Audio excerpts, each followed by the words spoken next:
se você estiver contratando uma pesquisa eleitoral, mas somente olhando os números de intenção de voto, ou você está gastando um dinheiro desnecessário, ou você está perdendo uma tremenda oportunidade de descobrir quais são os caminhos que levam um candidato e uma candidatura a conquistar votos ou a reter os votos que já são seus. Digo isso por quê? Porque as pesquisas, elas trazem muito mais informação do que somente quem está na frente e quem está atrás na corrida eleitoral. O Instituto Paraná Pesquisas divulgou agora, no dia 22 de novembro, a sua mais recente rodada de estudo quantitativo. E nós vamos juntos analisá-la e descobrir o que os números escondem e como é possível traçar uma estratégia de acordo com os. E nós vamos juntos analisá-la e descobrir o que está por trás dos números e entender como é possível traçar uma estratégia eleitoral tendo como base as pesquisas.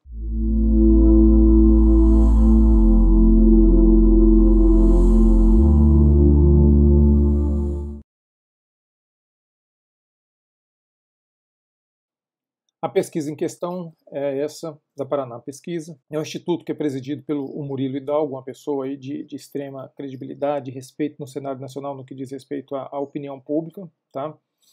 E vamos entrar aqui na metodologia onde a gente busca os aspectos que são mais relevantes para a gente. Né? E aqui o que diz aqui? Que a pesquisa ela foi realizada entre os dias 16 e 19 de novembro. O que significa, isso daí significa o seguinte, que a pesquisa foi realizada entre os dias 16 e 19 de novembro, ou seja, após o anúncio da filiação do ex-ministro Sérgio Moro. Então isso é importante para a gente. A pesquisa ela foi auditada, ou seja, no mínimo 20% das entrevistas. O que isso aí significa? Que 20% das entrevistas elas são checadas para averiguar se foram aplicadas corretamente, se não tem nenhum tipo de interferência aí do entrevistador. É de praxe isso daí, você fazer isso nos institutos, tá? Outro fato importante é o intervalo de confiança, 95%, e a margem de erro, aproximadamente 2%. Por que ele está falando de aproximadamente 2%? Porque quando ele faz o segmento por regiões, essa margem de erro sobe. Então, sempre que a análise está sendo feita para o cenário nacional, ela tem 2% de margem de erro. Quando você recorta do cenário nacional para uma região sudeste, região nordeste, região centro-oeste, a margem de erro ela tende a subir, obviamente. Por quê? Porque você está contabilizando um menor número de entrevistas. Ok? Interesse nas próximas eleições. Foi a primeira questão que o Instituto Paraná Pesquisas fez aqui. Então perguntou para as pessoas qual que é o seu grau de interesse nas eleições presidenciais de 2022. E a gente tem aqui que tem muito interesse, algum interesse, pouco interesse, nenhum interesse. Uma informação que nesse momento aqui a pergunta foi exatamente essa aqui. Ó. Nesse momento o senhor diria que tem muito interesse, algum interesse, pouco interesse ou nenhum interesse nas próximas eleições. O que a gente precisa de olhar aqui? Se tem algum número que foge o que está dito nos números gerais. Isso para olhar as segmentações. Então a segmentação por sexo masculino e feminino, por idade, por escolaridade, por profissão, por PEA ou não PEA, PEA é população economicamente ativa, por região e por porte da cidade. Então a gente vai ver aqui se tem algum número discrepante. Nesse caso aqui, interessante que é o seguinte, olha só, entre o muito interesse, os homens se mostram bem mais interessados em política do que as mulheres, né? E vamos ver se tem outro aqui, outro dado discrepante. As pessoas entre 45 e 59 anos, elas também se mostram mais interessadas em políticas do que a média estatística das demais idades. Quem tem ensino superior bem mais aqui também. Então, 45% das pessoas com ensino superior demonstram maior interesse, dizem ter muito interesse no cenário político de 2022. Então, essa é a análise que você deve fazer aqui para segmentar essa questão do interesse. Bom, situação eleitoral para o Executivo Federal. Aí foi feita a pergunta espontânea. Se as eleições para o presidente do Brasil fossem hoje, em quem você votaria? Pergunta espontânea, não apresenta nenhum nome para o entrevistado. E aqui o que a gente tem? Um empate técnico na questão espontânea entre Lula e Bolsonaro. Mais uma vez, reforçando o que é a questão espontânea que a gente precisa de avaliar aqui. A questão espontânea, ela diz respeito à consolidação de votos. Então, quando o candidato ele apresenta aqui com 18, 19% de votos, o que a gente pode inferir de que esse eleitor ele está fechado com aquele candidato? Isso é o que nos diz a pesquisa espontânea. Então, o que nós temos aqui é esse cenário.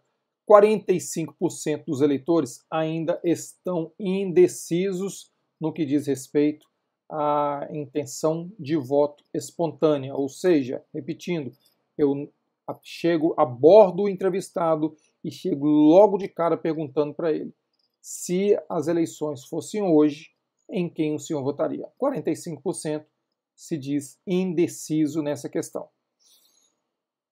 E aí a gente vai para a pesquisa estimulada. E o que a gente tem aqui? O não sabe, não respondeu, cai de 45%. Não sabe, não respondeu, cai de 45% para 3,5%. O ex-presidente Lula sobe da espontânea de 19,7% para 34,9%.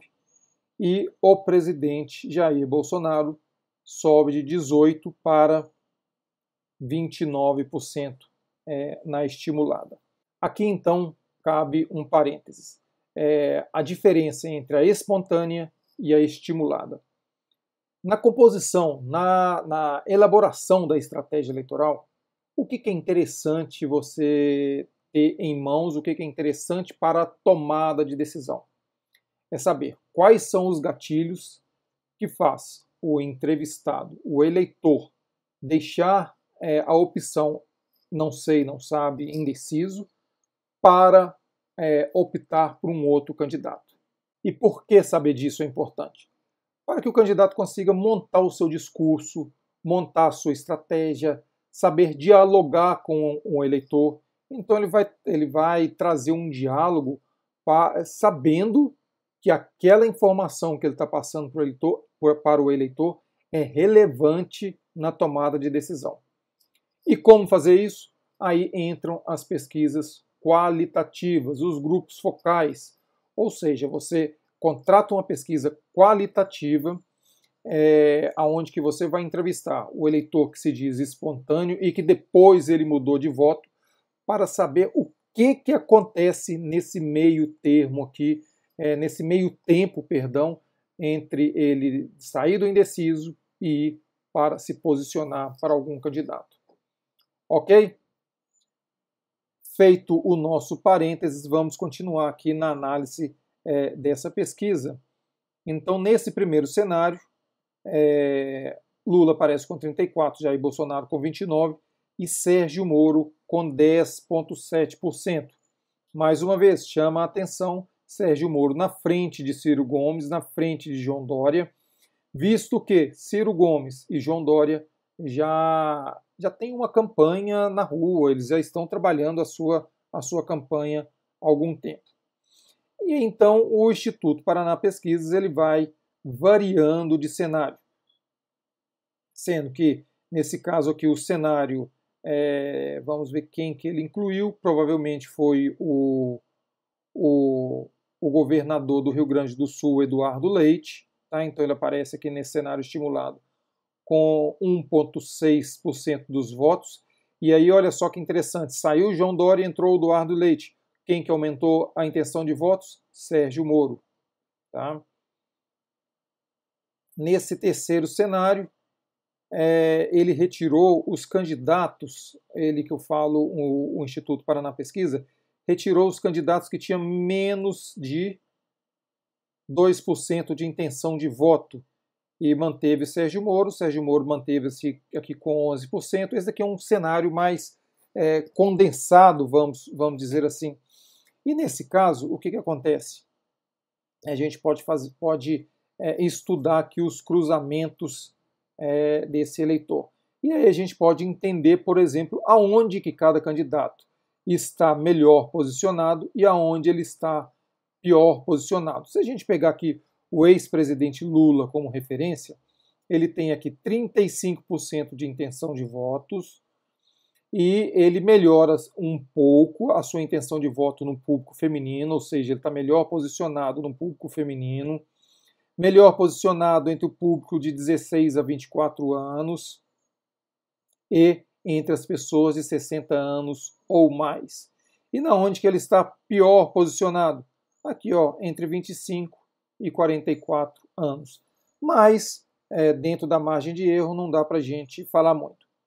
O presidente Jair Bolsonaro, ele tem 29% de intenção de voto.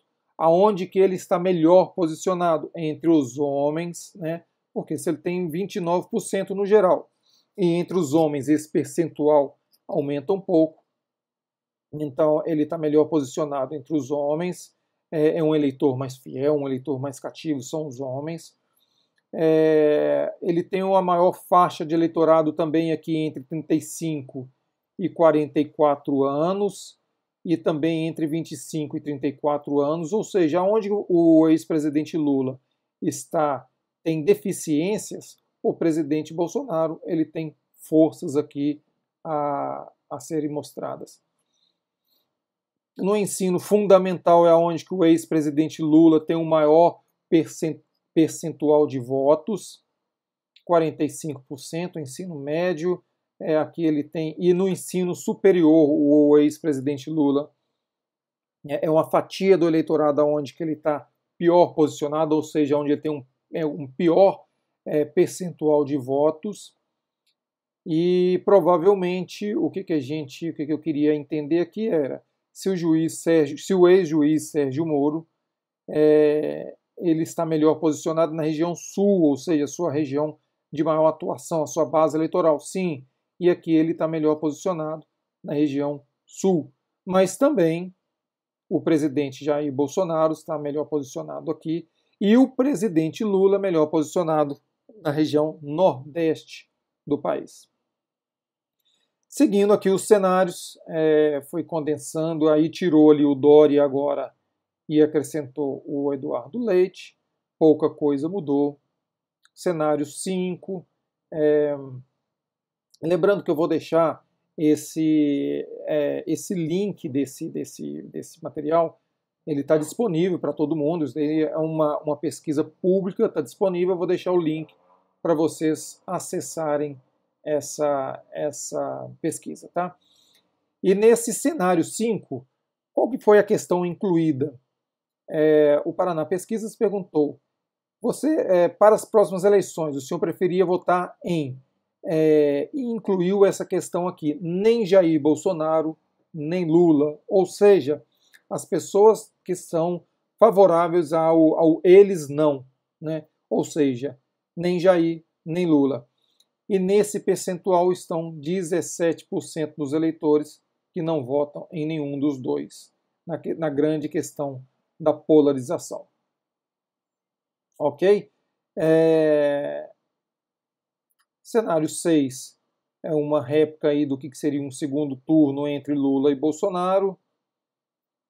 No cenário 7, Lula e Sérgio Moro, Lula com 40% e Sérgio Moro com 29%. E entrando aqui no potencial eleitoral do Jair Bolsonaro, do presidente Jair Bolsonaro, quais são os resultados que a gente pode perceber aqui? O Paraná Pesquisas vai lá e faz essa série de perguntas.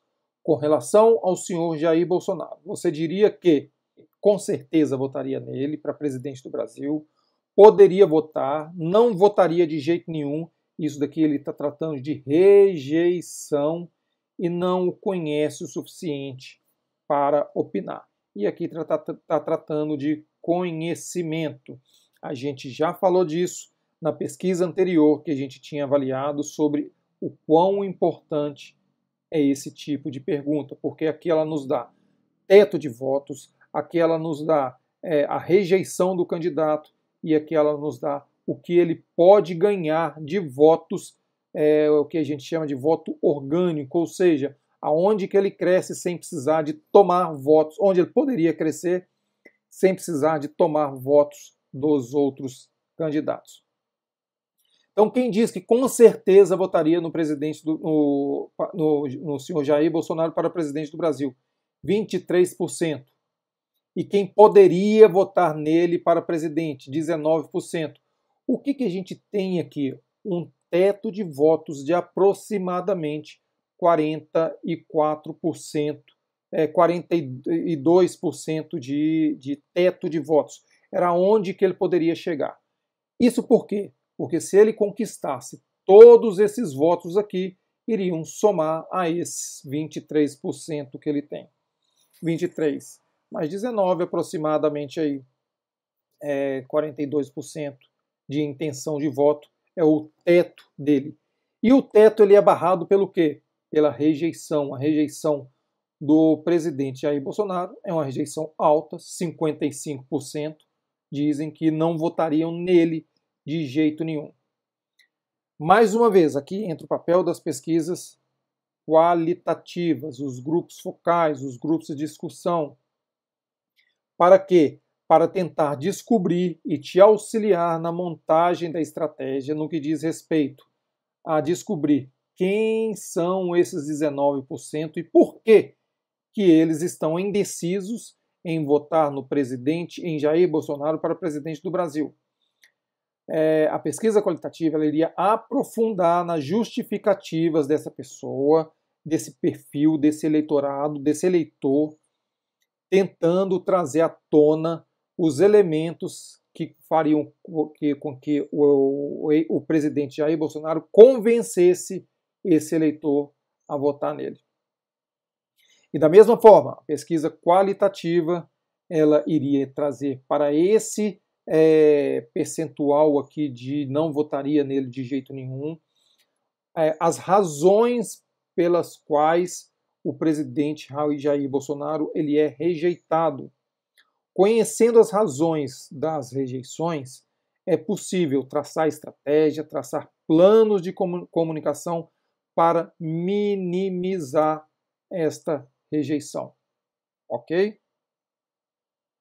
Da mesma forma, potencial eleitoral do senhor Lula.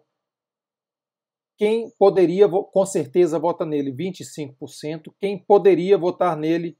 25% também. Ou seja, qual que é o teto do ex-presidente Lula nesse momento? Aproximadamente 50% de votos. E aonde está a rejeição dele? 47% de voto. É possível ganhar voto espontaneamente, organicamente, ou seja, sem retirar votos dos adversários? Nesse momento não, porque o nível de conhecimento dele já atinge a casa dos 100%, ou seja, 100%, quase 100% da população já conhece o ex-presidente Jair Bolsonaro. E esse quadro aqui também é interessante, porque ele comparou aqui, então, o poderia votar, o com certeza votaria, né? Então, com certeza votaria no Lula, 25% contra 23% de Jair Bolsonaro. O poderia votar, ou seja, Lula ele tem aqui o maior percentual de pessoas a conquistar do que Bolsonaro. Rejeição, a rejeição de Bolsonaro é maior do que de Lula e o nível de conhecimento desses dois personagens é bastante alto, ou seja, eles são conhecidos por quase a totalidade da população. Fatores importantes no momento de escolher um candidato. Nós já falamos em pesquisas anteriores a importância de você saber quais são os fatores, quais são os gatilhos que levam o eleitor a votar num candidato. E aqui nós já falamos em leituras anteriores, em análise de pesquisas anteriores, a importância desses fatores que levam o voto a um candidato. Ou seja, o que o eleitor está pensando sobre o candidato, o que ele coloca dentro do seu caldeirão ali para escolher um candidato e o que ele pondera.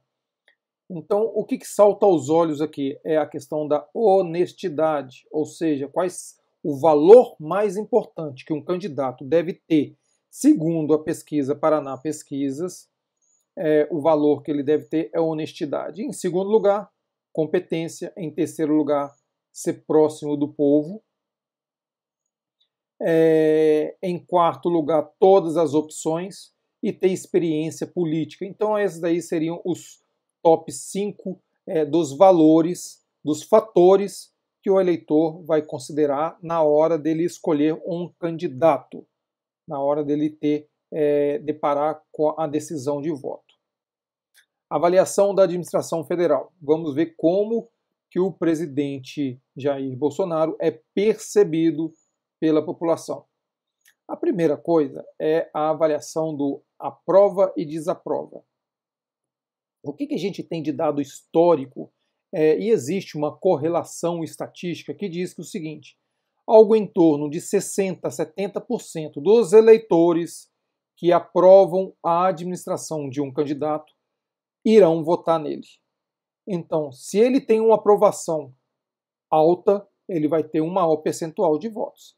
Se ele vai ter uma desaprovação alta, obviamente, ele tem um menor percentual de votos. É uma correlação estatística que diz exatamente essa premissa aí estatística. Então, o que isso significa? É que algo em torno de 70% dos 38% que aprovam a gestão do presidente Jair Bolsonaro provavelmente irão votar nele. É uma correlação estatística que atesta essa premissa aí. E aqui a gente tem também uma outra correlação, que é o seguinte: aonde que você faz a divisão, não só aqui é uma escala binária, né? E aqui a gente coloca uma escala onde que a pessoa pode ter mais flexibilidade na sua resposta. Aqui a grande questão é com relação à administração do presidente Jair Bolsonaro. Você avalia ela como ótima, boa, regular, ruim e péssima. E o que é comum a gente fazer? A gente soma o ótimo e o bom para ter esse resultado aqui. Mais uma vez, quando a gente pega a série histórica, diz que um candidato, para estar bem posicionado para a sua reeleição, ele precisa de ter algo em torno de mais de 40% da somatória de ótimo e bom. Como a gente pode ver nos números aqui do Instituto Paraná Pesquisa, ele está com 27%. Ou seja, sinal de que ele vai ter maior dificuldade na sua reeleição.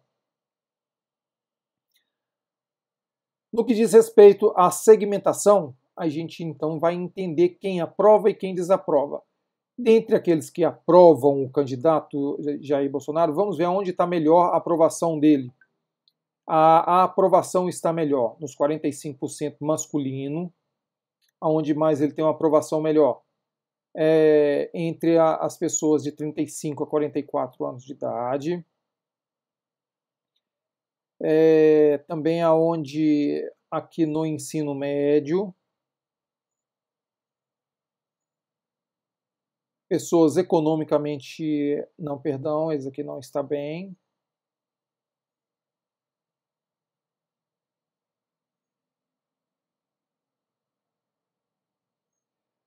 Fazendo agora uma análise do cruzamento dos dados e entendendo aonde que o presidente Jair Bolsonaro tem uma melhor aprovação do seu governo. Então ele tem uma melhor aprovação do seu governo entre os homens e a pior aprovação do governo entre as mulheres. Mais uma vez,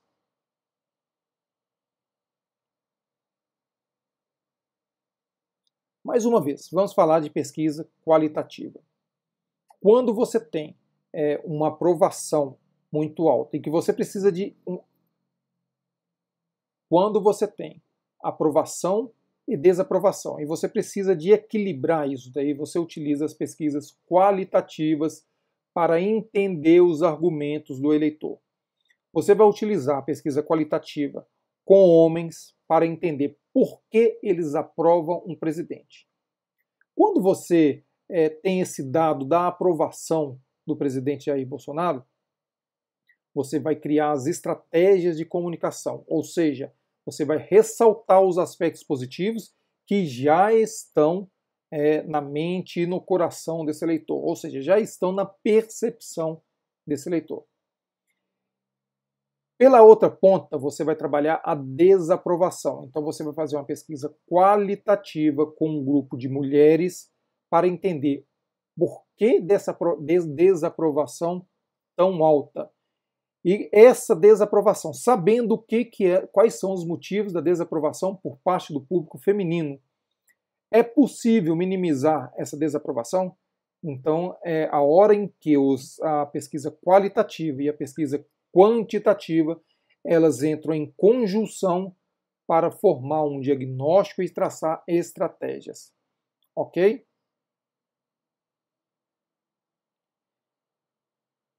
E está aqui, então, a aprovação do presidente. No caso, os homens, a gente iria tratar eles para entender por que eles aprovam o presidente. E as mulheres, a gente iria entender porque elas desaprovam a atuação do Jair Bolsonaro, buscando sempre elementos para construir a comunicação, construir a retórica, o discurso do candidato. E da mesma forma, você pode fazer a segmentação por idade, por escolaridade, por PEA e não PEA, lembrando que PEA significa população economicamente ativa, por região. Então, tem uma desaprovação muito alta aqui do presidente Jair Bolsonaro. Por que no Nordeste, o que precisa de ser feito no Nordeste para que essa desaprovação caia? E o que está acontecendo no sul do país para essa aprovação ser alta? Mais uma vez, entra o papel das pesquisas qualitativas, ok? Avaliação das demandas sociais. A importância dessa pergunta, a gente sempre bate na tecla na hora que está fazendo a avaliação aqui com vocês, é a grande questão de entender aonde o calo aperta na mente do eleitor. Quando a gente sabe aonde o calo aperta e a gente tem um candidato que resolve aquele problema, é a hora de aumentar as chances desse candidato. A gente lembra que é o seguinte, né, a máxima é, se você está com um problema no ombro, não adianta você procurar um médico que cuida do pé. Você tem que procurar um médico que vai cuidar, especialista do ombro. E é essa mesma lógica, a mesma questão do eleitorado. Aqui ele está, na pesquisa, está perguntando a percepção da diminuição ou estabilização de preços para o próximo ano, ou seja, a carestia, né, o que o eleitor pega e chama, está tudo muito caro, né? E a impressão, a percepção do eleitor é que os preços irão aumentar. Isso reflete imediatamente na inflação. E qual que é o problema que o governo federal devia esforçar para resolver? Em primeiro lugar, segundo a Paraná Pesquisas, a saúde, o Covid. A gente viu na pesquisa anterior, onde nós fizemos a análise aqui, e o link eu vou deixar para vocês, na pesquisa anterior do Instituto Quest, em parceria com a Genial Investimentos, nós vimos que o principal problema, a saúde e a Covid, já não eram mais o principal problema, que o principal problema estava no desemprego, na crise financeira, né? Então era isso que era nesses fatores aonde o calo mais apertava no eleitor. Se bem que aqui, quando a gente faz um somatório de desemprego, crise financeira, a gente tem, então, passa a ser o principal problema. Algo em torno de 35% ele saltaria para o primeiro lugar aqui no que diz respeito aos problemas econômicos. Se a gente somasse aí, entendendo que isso daqui se trata de um assunto único. E aí a saúde, a Covid, passa para o segundo lugar. Corrupção é um problema? Somente para 6% da população. Segurança pública é um problema? Somente para 4% da população. É um número bastante inexpressivo se considerarmos que 35% consideram que hoje o problema da economia é o que mais pesa. Tá? E assim a gente encerra mais essa análise. Foram essas as perguntas que o Instituto Paraná Pesquisas realizou e a gente vamos esperar, aguardar o próximo instituto, onde a gente vai trabalhar a análise junto com vocês aí.